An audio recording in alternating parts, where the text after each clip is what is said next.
Hey guys, welcome to the first episode of our new Google Forms series in Tectorial. Google Forms is typically used for surveys or tests, and today we'll be teaching you some of the basics you need to know in order to start up your form.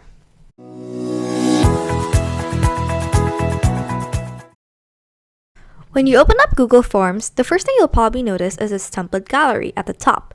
Here, you can select various templates to your liking, such as response surveys, event registrations, and locked quizzes, which will be discussed more in a later episode. Or, if you don't want to use templates, you can also click the blank one to create a custom form.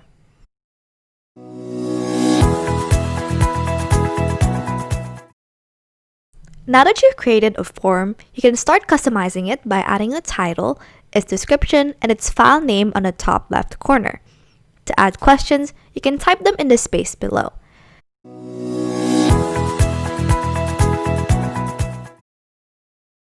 A great thing about Google Forms is that it has different formats in which respondents can answer the questions.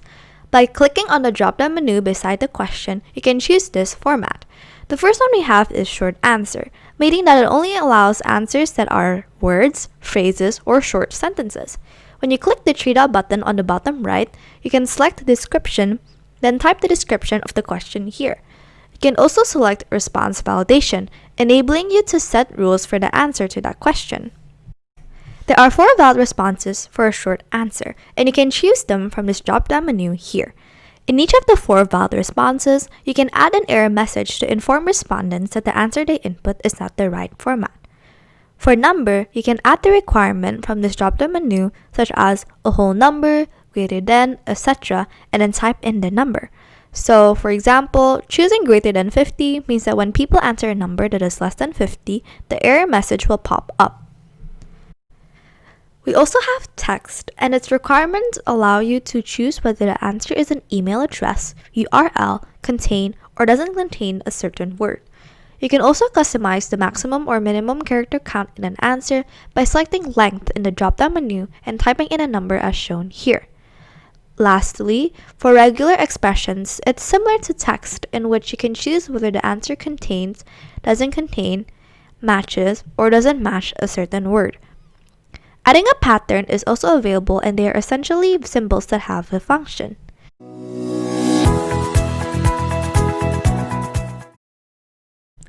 Other than short answer, another type of question is paragraph, which, if you can't tell, allows paragraphs of text as an answer. Again, when you click on the three-dot button on the bottom right, you can add a description and response validation.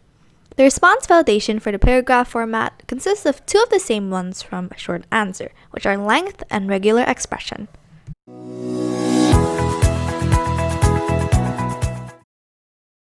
Google Forms also has the ability to allow multiple choice answers where respondents can select an answer based on the choices given. You can fill in, add more options here, or add other, which permits people to type the answer if they don't want to choose from the choices given. You can even include images to an option by clicking on this image icon. You can also rearrange the options and remove an option by selecting the X here. Clicking the three-dot button on the bottom right enables you to add a description to the question, shuffle the option order, and redirect people to a certain section based on their answer.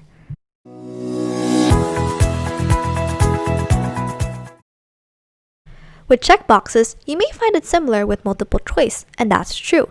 You can add, remove, rearrange, and shuffle options just the same way.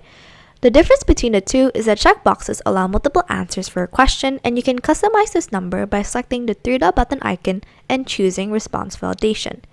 Here, you can set the requirement from the drop-down menu, type the possible number of answers, and write an error message.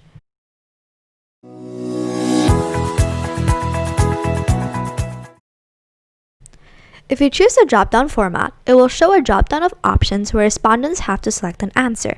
Since this is really alike with the multiple choice one, it pretty much has the same features. You can add, remove, rearrange, shuffle options, etc. You can also direct people to a section based on their answer by selecting that option in the three-dot button icon. Take note, however, that this option is only available for multiple choice and drop-down.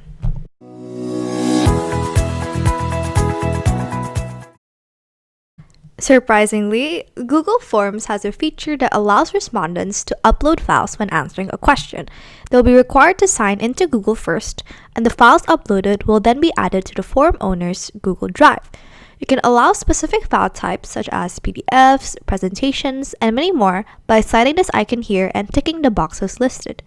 You can also choose the maximum number of files and file size from selecting the options in their respective drop-down menus. By default, Forms accept a maximum of 1 GB of all files uploaded, but it can actually accept up to 1 TB. To change this, click on the blue text that says Change, and in this drop-down, choose the file size to your liking.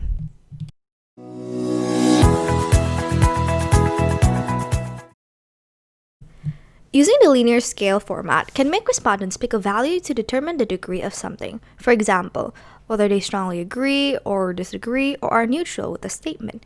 You can set boundaries of the linear scale by choosing the numbers in the drop-down menu. Labels can also be added to the numbers in the ends of the boundary. However, the labels are optional.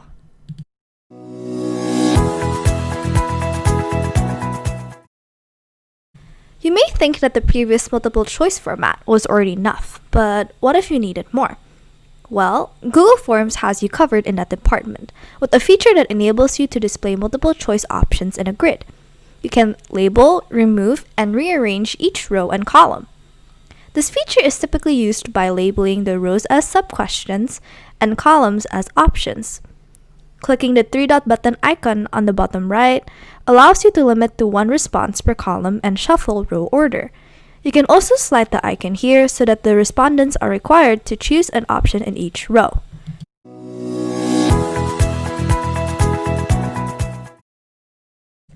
Just like how the checkbox format is similar to the multiple choice, the tick box grid format is also identical to the multiple choice grid.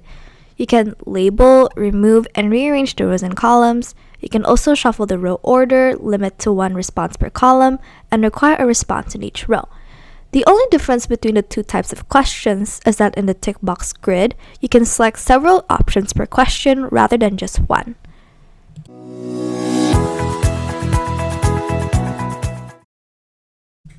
Did you know that you can make respondents answer with a date in the Google Forms?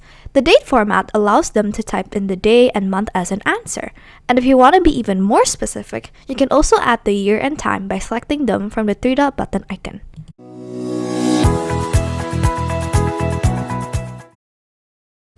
If you don't want a date but only want a time as an answer instead, don't worry because Google Forms has a feature for that too.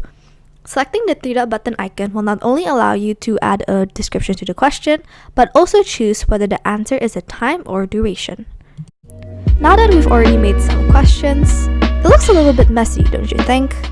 Well, here's a hint. Its solution will be discussed in the next episode, so stay tuned and thank you for watching! We hope you've learned something new about Google Forms.